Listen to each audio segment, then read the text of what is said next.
Daktarė, man nepatinka mano kakta, mano vokai, mano nosis, mano skruostai, mano lūpos, mano krūtinė, mano pilvas ir mano šlaunis. Sakau, žinokit, jum reikia nueiti pas psichologą. Ne jūsų kūnas jum trukdo, o psichologiniai dalykai.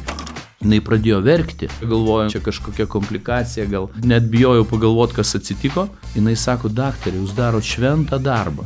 Įvairūs mitai, kad plastinė chirurgija tai yra kažkokių tai olele pupyčių užgaida, kad tai yra tik tai krūtų implantai, kad tai yra didelės lūpos ir tuščias mados vaikymasis. Mes padarom operaciją, sutvirtinam šnerves, žmogus pradeda kvėpuoti. Pacientas ir gydytojas turi dirbti viena linkme. Tada rezultatas bus geras. Sveiki, čia Sveikatos virtuvė. Plastinę chirurgiją vis dar dažnai vertinam per labai siaurą prizmę. Vieniems tai tik mada ar bandymas pasitobulinti ar patobulinti save, kitiems reali medicininė pagalba po sudėtingų traumų, ligų ar gyvenimą keičiančių situacijų, apie kurias dažnai nutylima. Ar egzistuoja riba tarp gražu ir sveika? Aš esu gydytojas Vytautas Kasiulevičius, o šiandien apie tai kalbėsiuosi su plastinės ir rekonstrukcinės chirurgijos gydytoju Dariumi Jauniškiu. Sveiki, Dariau. Labai diena. Ir jeigu jums įdomios temos susijusios su sveikata, kviečiame prenumeruoti mūsų tinklalaidę ir užduoti klausimus komentaruose. Dariau, jūs plastinės ir rekonstrukcinės chirurgijos gydytojų dirbote jau ne 1 metus. Mes jau su jumis pažįstame. Ir net ne 2. Jau su jumis pažįstami 29. Kaip per tą laiką keitėsi pacientai ir jų požiūris į plastinę chirurgiją? Aš manau, kad pastaruoju metu pacientai drąsėja. Jie ne tik atvirai kalba apie savo problemas, bet atvirai su kitais dalinasi. Kai aš pradėjau dirbti plastikos chirurgų, man atrodė, kad ateina žmonės, kurie gink dieve norėjo, kad aplinkiniai nesužinotų, padarykit daktarė taip, kad niekas nematytų. Dabar jau ateina žmonės, kur sako, aš noriu, kad matytųsi, kad aš pagražėjau, pajaunėjau ir tai nėra gėda. Tai aš manau, kad čia visai teisingas pokytis pastarųjų metų. Anksčiau galėjo atrodyti, kad į plastinės ir rekonstrukcinės chirurgijos gydytojus kreipiasi tik tai moteris. Bet kaip ta situacija pasikeitė? Kokia yra realybė? Ar vyrai irgi taip pat yra jūsų klientai? Na, aš plastikos chirurgų dirbu jau virš 20 metų ir tikrai pastaruoju metu padaugėjo vyrų. Tai reiškia, kad vyrai rūpinasi savimi, rūpinasi savo sveikata, kad ir grožiu, sakysim, tie patys vokai, pavyzdžiui, jie ne tik tai operuojami dėl grožio, bet ir dėl funkcijos, kadangi trukdo regėjimui, pasmunka, uždengia regėjimo lauką. Kitas dalykas, pavyzdžiui, nosis. Vyrai operuojasi dėl to, kad apsunkintas alsavimas yra, dėl kvėpavimo, dėl funkcijos sutrikimo. Kartais būna tokios situacijos, kad funkcijos negali atstatyti, neatstatęs išorinės nosies anatomijos. Tai tenka daryti nosies plastinę operaciją būtent dėl funkcijos. Ir atvažiuoja vyrai, sako, man su nosim viskas gerai, man jinai vis pakankamai graži, man nereikia kažkokios tai Andželinos Jolie nosies, bet, sako, man kvėpavimas svarbiausia. Ir darai plastinę operaciją būtent dėl kvėpavimo. Tai aš manau, kad čia labai teisingas požiūris ir teisingas pokytis vyrų, nes kodėlgi ne? Kodėl tik moteris turi rūpinti savo grožiu? Vyrai irgi turėtų rūpinti savimi. O kalbant apie jūsų profesiją, plastinės ir rekonstrukcinės chirurgijos gydytojas. Plastinės ir rekonstrukcinės. Kaip šitos dvi sritys sugyvena, kaip jos atsiskiria, kada yra plastinė, o kada jau rekonstrukcinė chirurgija? Na, reikia pasakyti, kad apskritai plastinė ir rekonstrukcinė chirurgija atėjo iš nudegimų chirurgijos plačiaja prasme. Jos labai padaugėjo po 1 pasaulinio karo, kai buvo daug sužalojimų, daug, pavyzdžiui, veido traumų, veido defektų ir atsirado masė chirurgų, kurie stengiasi atstatyti veido anatomiją, pagražinti, persodinti audinius ir taip vystėsi plastinė chirurgija. Taip pat nudegimai, kurie sukelia įvairiausius funkcijos sutrikimus. Po karo tokių pacientų buvo masė ir buvo didelis pasirinkimas įvairių procedūrų, įvairių operacijų ir taip jinai palaipsniui išsivystė būtent į tą rekonstrukcinė yra atstatomoji. Tai reiškia, jeigu mes turim kažkokį tai defektą kad ir po onkologinės operacijos ar po kažkokios traumos, mes atstatom tą defektą. Plastinė chirurgija yra daugiau tokia suprantama kaip grožio sritis, kur mes darom operacijas būtent nukreiptas atjauninimui, pagražinimui. Be abejo, visą laiką mes privalom galvoti apie funkciją. Tai yra tikrai neatsiejama nuo gydymo tas sritis. Jinai taip. Jūs paminėjote rekonstrukcinę chirurgiją ir onkologiją. O gal plačiau galima šiek tiek sužinoti, kur čia yra ta bendra veikla, nes šiaip tai atrodo, kad onkologai, kaip jie chirurgai išoperuoja, chemoterapeutai skiria gydymą vaistais, spindulinį gydymą, radioterapeutai, o kokia čia vieta rekonstrukcinės chirurgijos onkologijai? Matot, viena sritis yra ta, kad kartais pašalinus auglį gali sutrikti funkcija. Taip. Kitas niuansas yra tas, kad gali atsirasti kažkoks defektas, kuris žmogui trukdo estetiškai. Jeigu tai, pavyzdžiui, veido kažkoks onkologinis procesas, pašalinus liko kažkoksai tai defektas ir mes kaip plastikos chirurgai turim tam tikrų priemonių, kuriomis galim tą defektą, sakysim, užglaistyti, užlyginti, užpildyti. Tos dvi sritys, jos visam pasaulyje sugyvena viena su kita labai sėkmingoj simbiozijai. Ir toj pačioj Lietuvoje yra pakankamai daug atvejų, kai po krūtų vėžio operacijų, po dalinių krūtų, pašalinimų, po pilnų krūtų pašalinimų yra atliekamos krūtų rekonstrukcinės operacijos labai sėkmingai ir pacientės atgauna moteriškumą, atgauna savo pasitikėjimą savimi. Tai čia labai daug atvejų, labai jautri vieta yra veidas, pavyzdžiui, kai net nedidelė asimetrija, jinai žmogui labai daug lemia. Jeigu tai yra matomoji kažkokioje vietoje ir nejaukiai bendraudamas su kitais žmonėmis ir matydamas jų žvilgsnius, tai mes stengiamės kiek galima jiems padėti tokiu atveju. Labai įdomią temą palėtėte iš tikrųjų, nes atrodo, kad plastinė chirurgija tai tik tai su išvaizda susiję dalykai, bet jau pradėjot vardinti tas medicininės problemas, su kuriomis susidurėte savo praktikoje, kai plastinė chirurgija tampa tikrų įsigelbėjimų pacientui. Tiesiog jo gyvenimo kokybei visiškai jį pasikeičia, kai jūs padedat.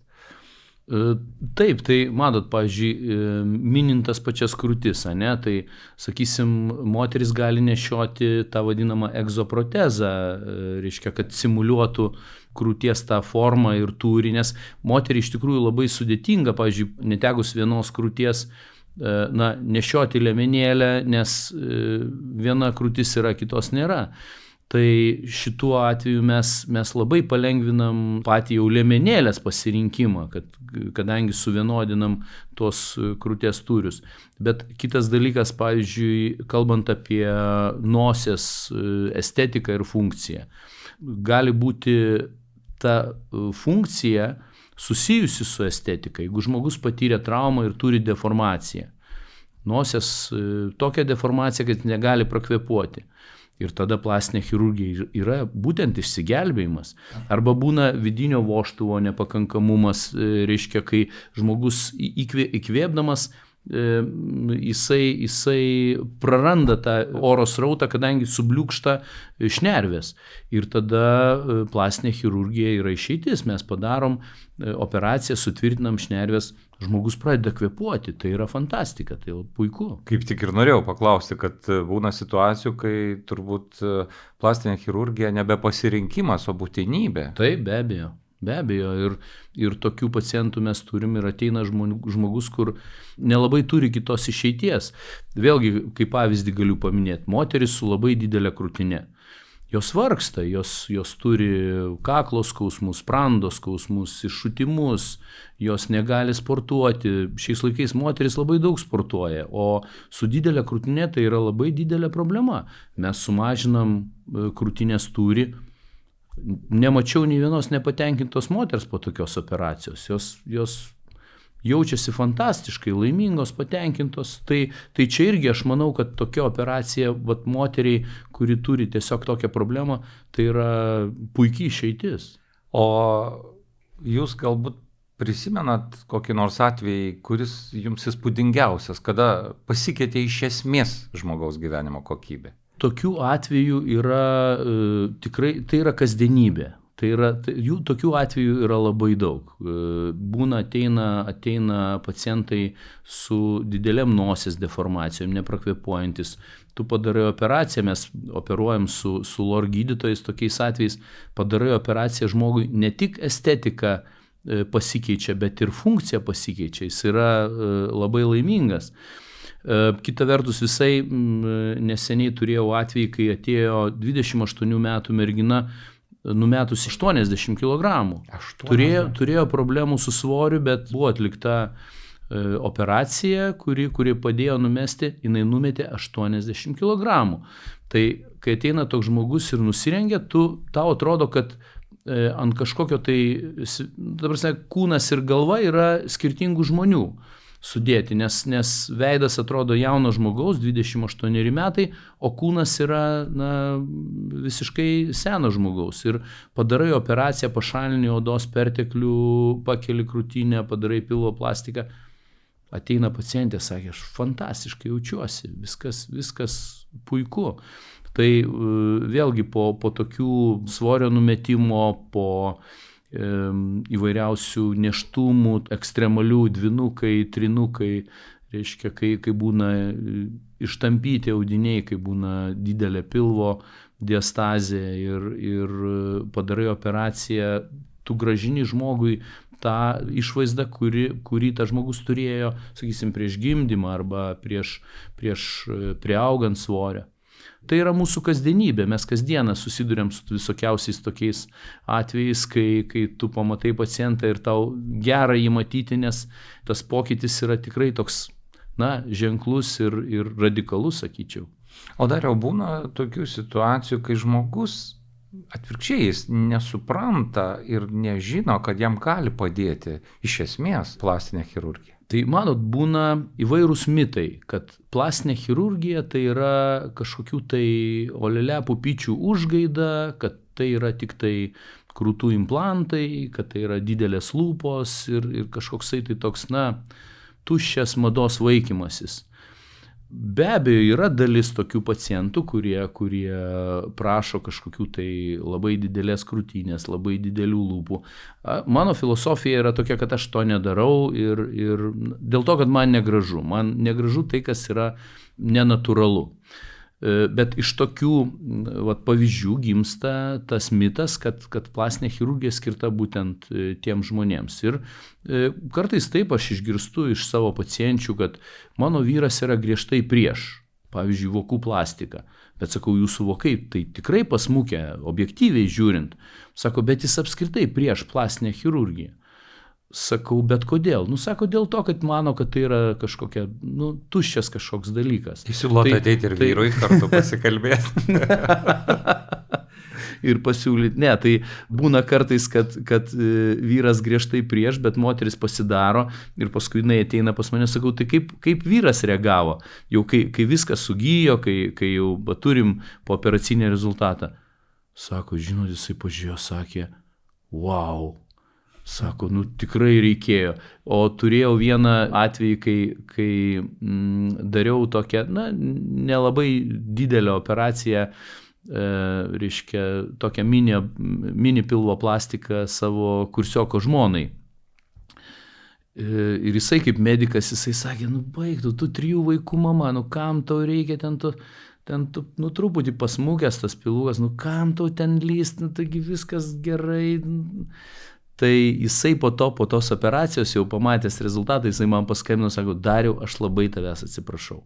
Sako, nepyk, kad aš taip galvojau, bet iš tikrųjų, reiškia, kai pamačiau rezultatą, pasikeitė nuomonė.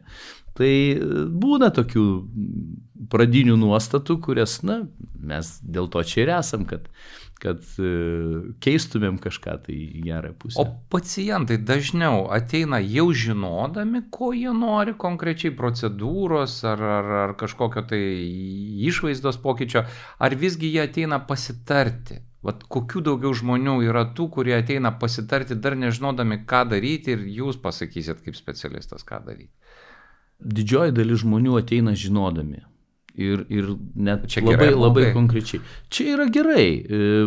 Matot, tas internetas, informacijos srautas, jisai yra iš dalies gerai, kadangi žmogus ateina susirinkęs informaciją. Iš dalies blogai, nes ten yra, internete yra ir neigiamos, ta prasme, mitinės kažkokios informacijos, neteisingos informacijos. Ir aš tokiu atveju sudėlioju taškus ant į. Tai labai dažnai pacientai ateina jau žinodami, ko jie nori ir kaip nori, užduoda labai konkrečius klausimus. Aišku, yra dalis pacientų, kur ateina ir sako, daktare, pažiūrėkit į mano veidą ir pasakykit, ko man reikia, ką man reikia daryti. Aš sakau, žinot, jums nieko nereikia daryti.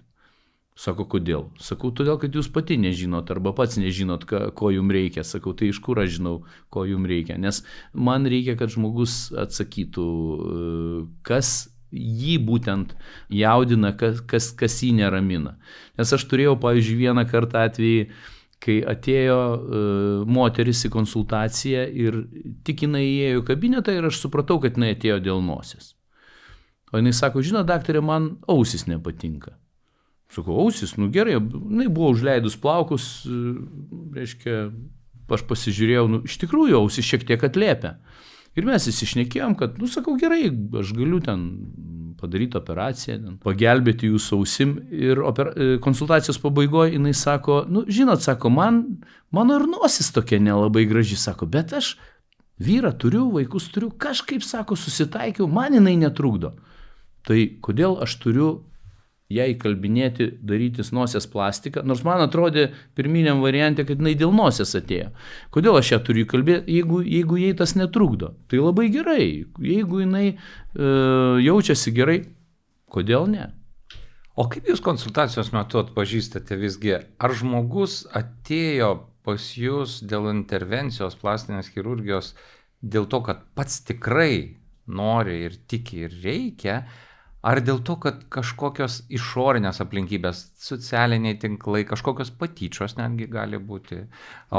Gali būti sutuoktinis, ar ne, kuris tau visą laiką šneka, arba draugai, draugės.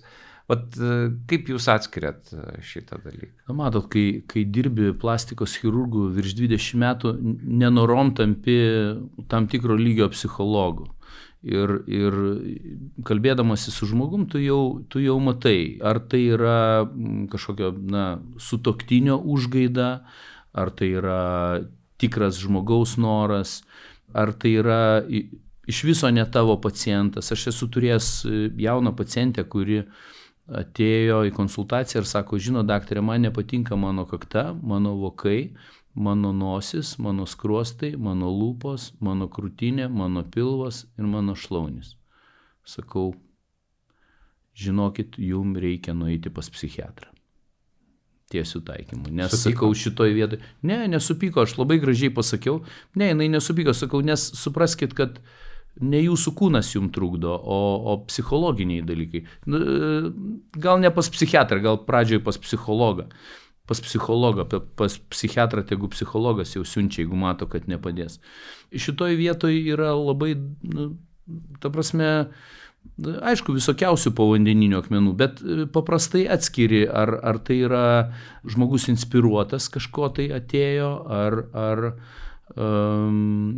jisai atėjo grinai dėl to, kad jam reikia. O būna taip, kad rodo mobiliam telefone nuotrauką kokios nors įžymybės ir sako, va tokios nosios nori. Tai būna, bet Kaip reaguojat? Labai normaliai. Aš sakau, žiūrėkit, aš supratau jūsų norą, Bet sakau, suprantat, kad, pavyzdžiui, jūsų nosies oda yra storesnė negu kad to žmogaus ir jūs niekada neturėsite tokios nosies, nes jūsų tiesiog oda per stora ir tas nosies galas, pavyzdžiui, jisai neišvengiamai bus didesnis negu to žmogaus. Arba sakysim, visa ta anatomija yra visai kitokia. Aš sakau, taip, aš galiu jums padaryti tokią, aš noriu, pavyzdžiui, Michaelo Jacksono nosis. Aš jums galiu tą nosį padaryti, bet jūs po to neprakvėpuosit. Techniškai tai įmanoma, bet aš to nedarysiu. O tai kaip jums pavyksta, kaip jūs suderinate, kaip jūs sprendžiate tą dilemą tarp to, ko jie nori ir tarp to, kas mediciniškai yra realu ir teisinga? Matot, aš labai gerai žinau, ką aš galiu. Ir aš imuosi operuoti pacientus, jeigu aš matau, kad mano galimybė sutampa su paciento norais. Jeigu aš matau, kad paciento norai netitinka mano galimybių, aš sakau, nepykit, aš jums to nepadarysiu, gal suraskit kitą chirurgą, kuris galbūt geresnis už mane, kuris galbūt padarys. Tos, nežinau, patirties jau pakanka, kad tą įvertintum ir pasakytum ne. Dažnai sakot ne? Nedažnai, dažniau sakau taip, bet būna, pasitaiko, kad sakau ne. Dėl kokių priežasčių dažniausiai? Dėl įvairiausių priežasčių. Pavyzdžiui, ateina pacientė dėl nosies kuprelės, kuri yra 1 milimetras. Aš sakau, supraskit, kad aš techniškai galiu jums tą operaciją padaryti, aš galiu nuimti tą milimetrą, bet organizmas, jisai gali sureaguoti taip, kad vietoj to milimetro išaugs 3 milimetrai kuprelė. Ir tada mums reikės vėl pakartotinai operuoti, vėl tą kuprelę pašlifuoti. O tai būna, kad nuėmus kuprelę jinai atauga. Tai čia tiesiog organizmo randėjimo procesai ir taip toliau. Tai aš sakau, jum tiesiog neapsimoka tos operacijos daryti, nes ta kuprelė jums nesimato. Sakau, nepykit, aš jums to nedarysiu, nes aš nenoriu daryti kažkokios drastiškos intervencijos dėl kažkokio visiškai smulkmenos. Tai kokiais atvejais rekomenduojat nedaryti? Gal yra kažkoks apibrėžimas auksinis? Ne, čia reikia labai individualiai žiūrėti. Čia reikia žiūrėti labai individualiai. Konsultacija reikalinga, gydytojas. Taip, konsultacija reikalinga ir reikia kalbėti su pacientu, ar jisai supranta iš tikrųjų problemą, ar jisai supranta, ką aš sakau, ar tikrai yra tas tarp mūsų ryšys, kuris leistų pasiekti gerų rezultatų. O ką turėtų suprasti pacientas prieš priimdamas sprendimą eiti į operacinį gydymą plastiniai chirurgijai? Tai manau, jisai turėtų gauti informaciją. Ta prasme, jeigu jisai iškelia savo problemą kažkokią tai, kad, yra kažkokia problema, dėl kurios aš turėtų pasikonsultuoti su plastikos chirurgu. Dažniausiai tie pacientai praeina YouTube, Instagramo ir taip toliau, visų socialinių tinklų, reiškia visą tą procedūrą, susirenka informaciją ir tada jau ateina pas mane ir aš tada jau dėlioju taškus ant į, bet kai aš matau, kad pacientas supranta, ką aš jam sakau, jisai supranta savo problemą ir supranta, ką aš darysiu ir supranta tuos, reiškia, neigiamus procesus, gali būti randėjimas, gali būti įvairūs ten ir pakraujavimai po operacijos, nes, tai yra chirurgija, tai yra dalykai, kurie susiję su ir komplikacijom įvairiom. Tai jeigu pacientas tą įvertinęs vis tiek ateina pas tave ir pasiryžęs operacijai, tai viskas tvarkoj, tada yra gerai. Pacientas turi turėti tikrą nusiteikimo operacijai, žinot, kad tai tikrai jam reikalinga ir jisai nemato tiesiog kito kelio. Kiek čia svarbus pats toks, kaip čia pavadinti, psichologinis pasiruošimas tam?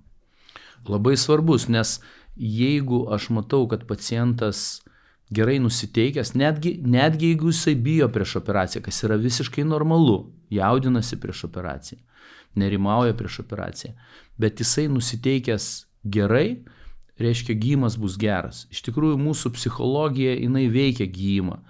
Aš tikrai tais dalykais, nors esu toksai pragmatikas chirurgas, kad čia padarei taip ir bus taip, gydymą labai veikia mūsų psichologija. Jeigu žmogus gerai nusiteikęs, aš esu daręs operacijų, kur atėjau pacientui pasakiau, nepykit, aš jums darysiu tą operaciją pirmą kartą gyvenime ir turbūt paskutinį, nes jūsų atvejis yra, unikalus. Ir kai išgirstu iš paciento, daktare, bet jūsgi padarysi dėl manęs viską, ką galit. Sakau, tai be abejo, padarysiu viską, ką galiu. Sako, aš jumis tikiu, tai darykit, sako. Ir operacija pavyksta, kuo puikiausiai, gydymas, kuo puikiausias ir viskas labai gerai. Tai šitoje vietoje aš visą laiką stengiuosi su pacientu susitarti, kad jisai, jeigu jau nusprendė daryti tą operaciją, tai eina ir darosi ir net nebejoja. Daug pavyzdžių, kad psichologinė savijauta pagerėja po operacijos. Tai žinoma, jeigu ne tik kažkokie tai anatominiai išmatavimai pasikeičia, ar ne, bet pati savijauta psichologinė. Be abejo, jeigu kalbant apie tą pačią, vadinkim, merginų ar moterų užgaidą pasididinti krūtinę implantais, aš turėjau atvejį, kai atėjo į konsultaciją mergina, jauna mergina, ir jinai pasakė, sako, daktare, jūs dabar įsigasit. Tai mano vaizduotė pradėjo piešti vaizdus, kad čia yra kažkokia onkologinis kažkoks vaizdas, ponudegiminiai randai, kažkokie keloidiniai. Ta prasme, aš jau taip sakant, prabėgau per mintis, kad bus kažkas tai labai baisaus, jinai parodė krūtinę, o ten, tiesiog maža krūtinė. Ir aš jį padidinau implantais, jinai atvažiavo po 3 mėnesių ir aš kai paklausiau, kaip jums sekasi, jinai pradėjo verkti. Aš vėlgi mano vaizduotė įsijungė, galvoju, čia kažkokia komplikacija, gal kažkas tai formuojasi kontraktūra kapsulės, ar ten, nežinau, supuliavo, nežinau, jau net bijojau pagalvoti, kas atsitiko. Jinai sako, daktare, jūs darot šventą darbą. Ir aš pagalvojau, atrodo, kiti galvoja, kad tai yra užgaida, o tam žmogui tai yra šventas darbas. Tas moteriškumo, seksualumo simbolio atgavimas, jai yra šventas darbas. Tai, supranti, kad tu ne veltui tą darai. O kur yra ta riba, kada operacija padeda, o kada tiesiog žmogaus lūkesčiai per dideli? Tai dėl to reikia šnekėti su žmogum. Ir jeigu matai, kad žmogaus lūkesčiai per dideli, tai geriau atsisakyti operuoti. Geriau net nesiimti, nes pacientas bus nepatenkintas. Ir aš stengiuosi konsultacijos metu su pacientu sukomunikuoti ir sakau, esu šiokios tokios kategorijos psichologas ir tiesiog pamatai, kad tu nepadarysi tos operacijos techniškai taip, kaip pacientas nori ir tiesiog nedarai. Na gerai, laikotarpis po operacijos. Nedažnai apie jį šnekama, dažniausiai kalbama, kaip čia įdomu, kaip čia gali padėti ir pakeisti, bet tas laikas po operacijos ir ko čia reikia tikėtis ir kas dažnai būna neįvertinama iš anksto po operaciniam laikotarpiu. Kartais būna neįvertinamas tas diskomfortas, kadangi vis tiek po operacijos būna ir kraujosruvos, ir tinimai, ir kažkokie pasekretavimai žaizdų. Išsigąsta pacientas. Taip, be abejo, tai po vokų plastinės operacijos, sakysim, ten praėjus keletui valandų gali pakraujuoti šiek tiek, ten lašelis kraujo, tai rašo, man visai neseniai viena pacientė sekančią dieną atsiuntė nuotrauką, sako, daktare, jūs vakar padarėt vokų plastinę operaciją, vienas vokas didesnis, kitas mažesnis. Sakau, bet supraskit, kad čia yra viena operacija, čia yra kita operacija. Tas vokas patino labiau, tas patino mažiau, sakau, bet tai yra normalu. Taip tai būna. Ir jinai atėjo paskui po savaitės, jokių tinimų, jokių hematomų, viskas tvarkoja, jinai laiminga patenkinta, bet jie jau neramu, kodėl viena akis patino labiau, o kita mažiau. Tai šitoj vietoj irgi labai svarbu pacientam išaiškinti, kad tas pooperacinis laikotarpis jisai susijęs ir su skausmais, ir su visokiausiais diskomfortais. Ir ten vaiko pakelt negali. Kas, pavyzdžiui, mamom, kurios turi mažus vaikus, yra didelis psichologinis trūkumas, kadangi vaikas ateina, sako, tiesiai mane rankytės, o aš jo pakelt negaliu ir sako, pradeda ašaros byrėti iš akių ir vaikas nesupranta, ar jau mama nebemyli. Tai čia tokių visokiausių yra niuansų, kur reikia išsispręsti, bet, sakysim, vėlgi, vyras pasodina vaiką ant kelių. Viskas, vaikas nusiramino, nes mama pasirodo myli jį. Viskas, čia yra tiek daug visokiausių niuansų, būtent konkrečiai operacijai, konkreti situacija ir tu išaiškini, kad bus taip ir viskas tvarkoja. Pavyzdžiui, vakar operavau, dariau nosies plastiką su lor gydytoja. Ir atėjau vakare, sakau, jūs nusiraminkit, sakau, taip gerai, kaip atrodote dabar, niekada rytoj neatrodysit, rytoj atrodysit blogiau. Šiandien atėjau, su ją pasisveikinau, sakė, taip, daktarė, taip, kaip sakė, taip ir yra, šiandien atrodo blogiau. Sakau, bet jūs nusiraminkit, rytoj dar blogiau atrodysit. Sakau, tik nuo 3-4 paros pradės gerėti. Sako, ką padarysi, tai vat, yra teisingi lūkesčiai. Bet taip, iš to, ką kalbam, bet svarbu išaiškinti žmogui, kas jo laukia ir tada viskas tvarkoj.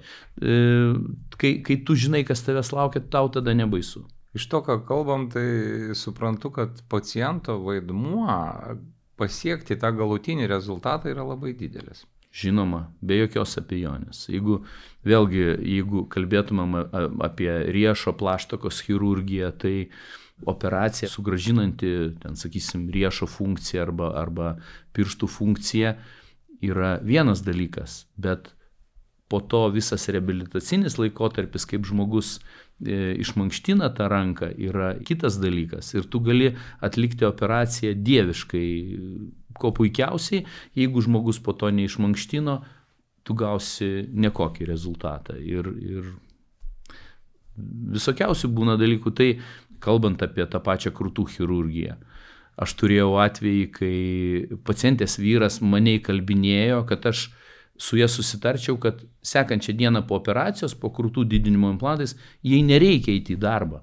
Sakau, jums nereikia eiti į darbą. Jinai sakė, ne, aš čia trumpai, kelias valandas padirbėsiu. Bet jinai, negana to, jinai važiavo į darbą su automobiliu ir jinai vairavo ir jai ta dešinė krūtis, kadangi raumuo dirbo, dešinės krūties implantas pavažiavo į šoną. Tai sakau, žinokit, jūs pirma mano pacientė, kuri sekančią dieną ėjote į darbą.